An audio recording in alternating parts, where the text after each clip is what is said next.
আসসালামু আলাইকুম viewers, all Bangla tutorial টিপসের পক্ষ থেকে আপনাদেরকে স্বাগতম।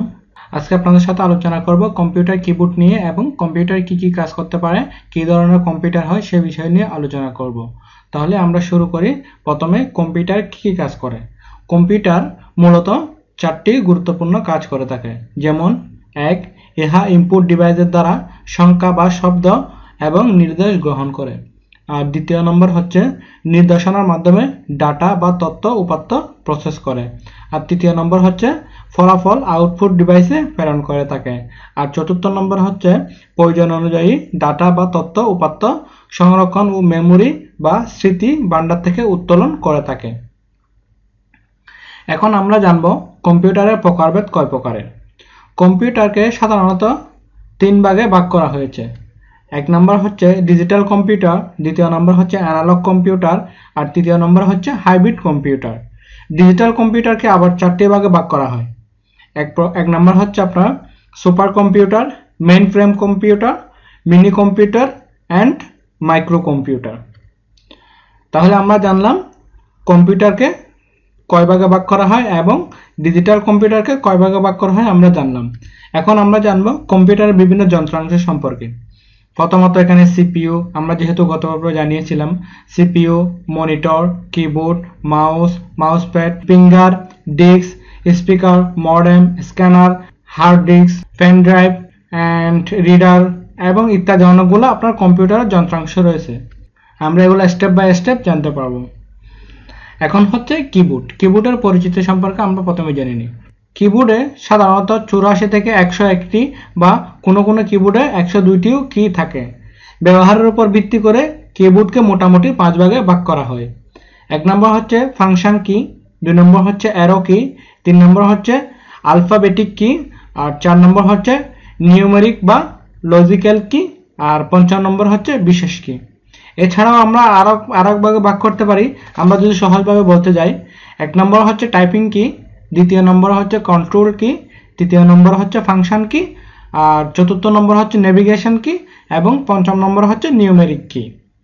কিবোর্ডের উপরের দিকে বাম পাশে হতে F1 থেকে F12 পর্যন্ত যে কিগুলো আছে এদেরকে ফাংশন কি বলা হয়। এদের নির্দিষ্ট কাজ করা হয় বলে এদের ফাংশন কি বলে।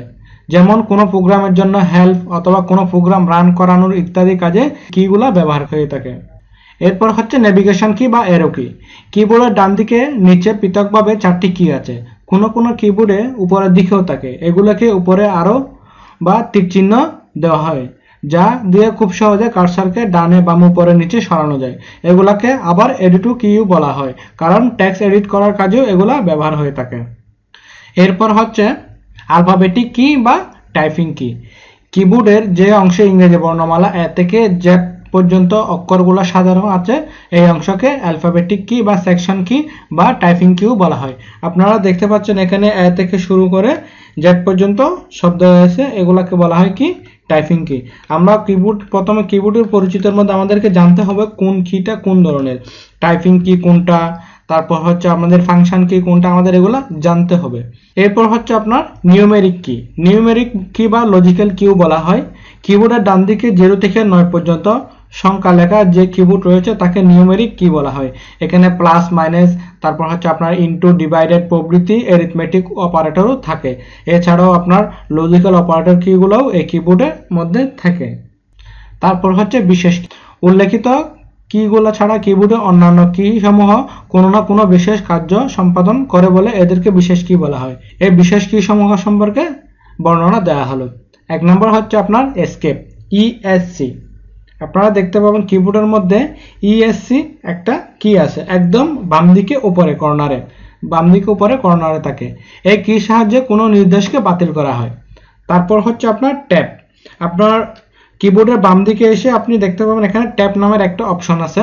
ট্যাব না থাকলে অনেক সময় অ্যারো চিহ্ন দিয়ে দেওয়া থাকে। ট্যাবের মাধ্যমে পর্দায় প্যারাগ্রাফ, কলাম, নাম্বার, অনুচ্ছেদ, শুরুর স্থান ইত্যাদি প্রয়োজন অনুযায়ী প্রস্তুতের জন্য এই কি ব্যবহার করা হয়। যেমন কি আমি আপনাদেরকে একটা অপশন দেখাচ্ছি ট্যাব কি কিভাবে ইউজ করতে হয়। আমি মাইক্রোসফট ওপেন করলাম। ওপেন করার পর আমরা যদি এখানে টাইপ করি welcome to just welcome to. আর আমরা এখন প্রতিবার একবার স্পেস দেওয়ার সময় একটা বড় কি দেখা যাচ্ছে যেটাকে বলা হয় স্পেস কি। স্পেস এভাবে দেওয়ার পর একবার গ্যাপ হচ্ছে, আমাদের এটা দেখেন একবার গ্যাপ হচ্ছে, প্রত্যেকবার একবার স্পেস দেওয়ার পর একবার গ্যাপ হচ্ছে, ঠিক আছে। তারপর আমি যদি এখানে লিখি আওয়ার চ্যানেল, তো আমি এখন এটাকে একবার স্পেস দেওয়ার জন্য একবার স্পেস কি দিতে হচ্ছে। আর আমরা যদি অনেকগুলো স্পেস একসাথে দিতে চাই সেই ক্ষেত্রে আমরা কি করতে পারি, ট্যাবটা ইউজ করতে পারি। এই দেখেন ট্যাব আমি যতবার টাইপ করব ততবার অনেকগুলো স্পেস একসাথে হয়ে যাচ্ছে। তো ট্যাব কির মাধ্যমে আমরা এভাবে পর্দায় প্যারাগ্রাফ বা কলাম, নাম্বার, অনুচ্ছেদ, শুরুর স্থান ইত্যাদি প্রয়োজনীয় প্রস্তুতির জন্য এই কি ব্যবহার করতে পারি। এরপর হচ্ছে ক্যাপস লক কি। ক্যাপস লক কিটা আসে পর্দার কিবোর্ডের বাম দিকের ট্যাবের পরে আসে ক্যাপস লক কি। এর মাধ্যমে আমরা ইংরেজি বা বাংলার বড় হাতের ছোট হাতের অক্ষরগুলো এখান থেকে লিখতে পারি বা টাইপিং করতে পারি। দেন এরপর হচ্ছে আপনার শিফট। শিফটটা হচ্ছে আপনার ক্যাপস লকের নিচে ঠিক বাম দিকে অবস্থিত। এই শিফট একই ওয়ার্ডের মধ্যে বা শুরুতে বড় ও ছোট অর টাইপ করতে এই কি ব্যবহার করা হয়। যেমন আমরা যদি এখানে প্রথমে ঢাকা লিখি তাহলে প্রথমে আমি যদি ঢাকা লিখলাম, ঠিক আছে। নরমালি আমরা লিখলে এরকম ঢাকাটা আসবে।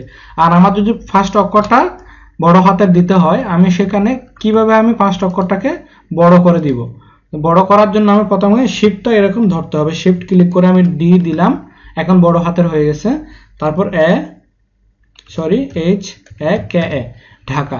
তো এইভাবে বড় হাতের দেওয়া যায়। তো এইভাবে আমরা যদি প্রথম অক্ষর যে কোনো শব্দের বড় হাতে দিতে চাই সেক্ষেত্রে আমাদেরকে এই শিফটটা ধরে আমাদেরকে টাইপিং করতে হবে, তাহলে প্রথম অক্ষরটা বড় চলে আসবে বা ক্যাপিটাল লেটার চলে আসবে।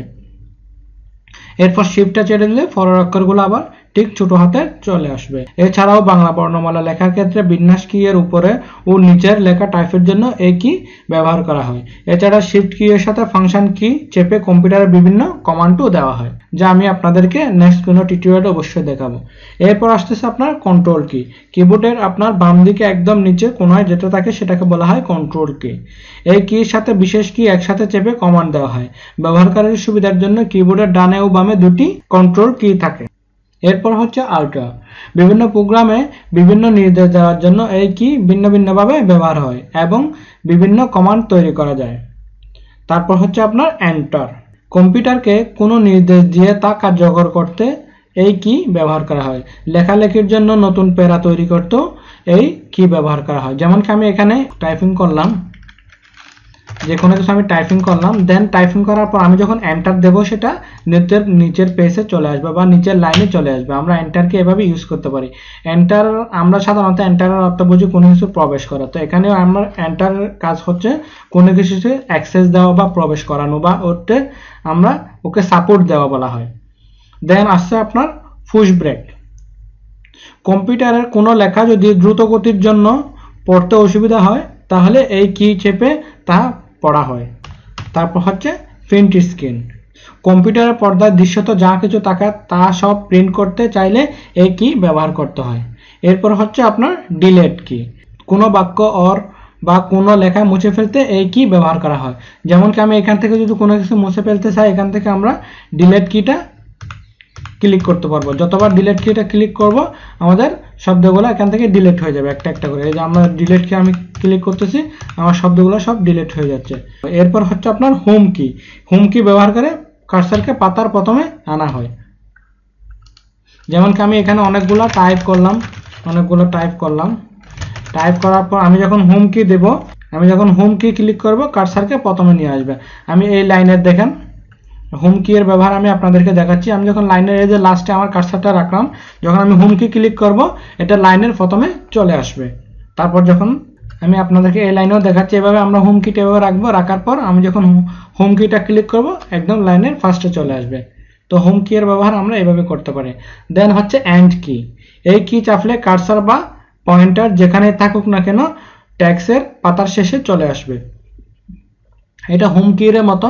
যেমন কি আমরা এখান থেকে কার্সার ক্লিকটা এখানে আছে যে দেখতে পাচ্ছেন, এখান থেকে আমরা যদি সেটাকে একদম নিচে নিয়ে আসতে চাই সেক্ষেত্রে আমাদেরকে এন্ড কিটা ক্লিক করতে হবে। আমি এন্ড কি ক্লিক করব একদম নিচে চলে আসবে, ঠিক আছে। এই যে আমাদের ফেসের এখান থেকে লাস্টে চলে আসবে। এই যে দেখেন আমি এই লাইনের লাস্টে চলে আসবে, এখানে এইভাবে আমরা এন্ড কিটা ইউজ করতে পারি।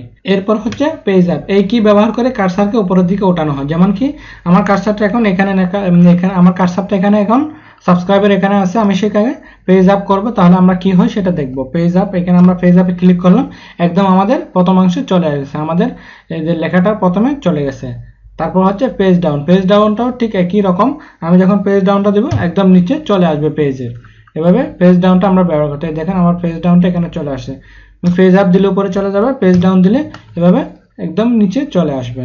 এরপর হচ্ছে ইনসার্ট, কোনো লেখার মাঝে কোনো কিছু লিখলে তা সাধারণত লেখার ডান দিকে লেখা হয়, কিন্তু এই কি চেপে লিখলে তা পূর্ববর্তী বর্ণের উপর ওভার রাইটিং হয়। কাজ শেষে আবার এই কি চাপলে এর পূর্বের অবস্থায় ফিরে আসে। তারপর হচ্ছে ব্যাক স্পেস, কোনো লেখার পিছনের অংশ মুছে ফেলতে এই কি ব্যবহার করা হয়। যেমন কি আমি এখান থেকে মুছে ফেলবো, তখন আমরা কি করতে, এই ব্যাক স্পেস ইউজ করলে আমাদের এদের লেখাগুলো একটা একটা অক্ষর মুছে যাবে। এভাবে ব্যাক স্পেস ইউজ করে আমরা কোনো কিছু মুছে ফেলতে পারি। তারপর হচ্ছে স্পেস বার, কিবোর্ডের কিগুলোর মধ্যে এই কি সবচেয়ে লম্বা, কোনো বাক্য লেখার সময় শব্দগুলোর মাঝে ফাঁক করার জন্য এই কি ব্যবহার করা হয়। যেমন কি আমি এখানে এই যে লাইক, এটা এখান থেকে আমাদের এটা লেখার পর আমাদেরকে সেটা যখন গ্যাপ দিতে হবে ফাঁক করার জন্য আমাকে স্পেস দিতে হবে। আমরা যতবার স্পেস দিব ততবার আমাদের লেখাটা এভাবে ফাঁক হতে থাকবে, এটাকে বলা হয় স্পেস কি। এটা কিবোর্ডের সবচেয়ে বড় এবং লম্বা কি। এরপর হচ্ছে নাম লক, এই কি চাপা থাকলে ডান দিকের কিগুলো চালু হয়। এই যে নেম লকটা আপনারা দেখতে পারেন এখানে কিবোর্ডের মধ্যে নেম লকটা যখন ক্লিক করব তখন এই যে আপনার ডান দিকের সংখ্যাগুলো যতগুলো শব্দ আছে সব চালু হবে, এখান থেকে আমরা এগুলো ওপেন করতে পারবো। এই যে নেম লকদের মাধ্যমে আমরা নিউমেরিক কিটা ওপেন করতে পারি। এছাড়াও মাল্টিমিডিয়া কিবোর্ডে আরও 4টি কি থাকে। একটা হচ্ছে স্ট্যান্ড বাই মোড, এই কি চাপলে কম্পিউটার চালু অবস্থায় থাকবে কিন্তু মনিটর বন্ধ হয়ে যাবে। তারপর হচ্ছে মেল কি, এই কি ছাপলে আউটলুক এক্সপ্রেস চালু হয় এবং তা দিয়ে মেল পাঠানো যায়, তবে ইন্টারনেট চালু থাকতে হবে। তারপর হচ্ছে ওয়েব কি, এই কি ব্যবহার করে সরাসরি ওয়েব ব্রাউজার ওপেন করা যায় এবং ইন্টারনেট ব্রাউজ করা যায়। দেন তারপর হচ্ছে স্টার্ট মেনু কি, এই কি চাপলে স্টার্ট মেনু ওপেন হয় যার মাধ্যমে কম্পিউটারের প্রয়োজনীয় কমান্ড দেওয়া যায়। তাহলে আজকে টিউটোরিয়াল আমরা শিখলাম কিবোর্ড কি এবং কিবোর্ডের মধ্যে কয় প্রকারের কিবোর্ড কি রয়েছে, এগুলাকে কিভাবে ভাগ করা হয় এবং এগুলার কমান্ডগুলা কি, ইউজগুলা কি, আজকে টিউটোরিয়ালে আমরা শিখলাম। আমরা নেক্সট টিউটোরিয়াল থেকে আমরা অন্য সাবজেক্ট নিয়ে আলোচনা করব। তাহলে আমার ভিডিওটি ভালো লাগলে অবশ্যই লাইক, কমেন্ট এবং শেয়ার করবেন, আমার চ্যানেলটি সাবস্ক্রাইব করবেন এবং কোনো প্রকার ভুল ত্রুটি হলে ক্ষমার দৃষ্টিতে দেখবেন। ধন্যবাদ, আসসালামু আলাইকুম।